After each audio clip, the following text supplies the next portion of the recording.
चुप रहा दुलारी बेटी और बंसी का बेटी हो। तोरा खातिर पापा जी के दुअरवा सजल अवरू जे घरवा सजल हो। तोरा खातिर पापा जी के घरवा सजल अवरू दुअरवा सजल हो। चुप रह दुलारी बेटी अवरू कौन बेटी हो। तोरा खातिर पापा जी के घरवा सजल अवरू दुअरवा सजल बड़ी हो सुहावन लागे ना।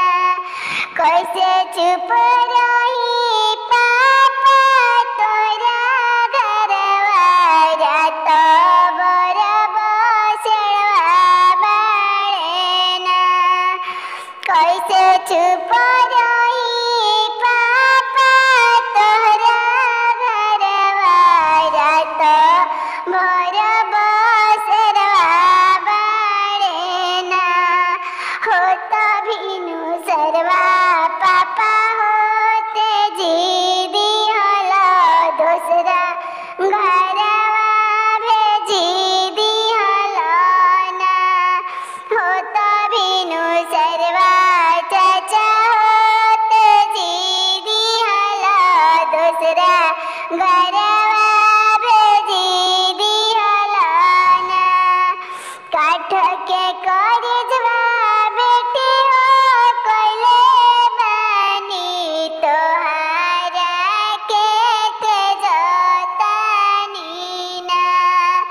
काठ के करजवा बेटी हो कइले बानी तोहारा के तेजतानी ना। काठ के करजवा बेटी बनले बानी तोहके बिसरतानी ना। काठ के करजवा बेटी हो कइले बानी तोहरा के बिसरतानी ना। चुप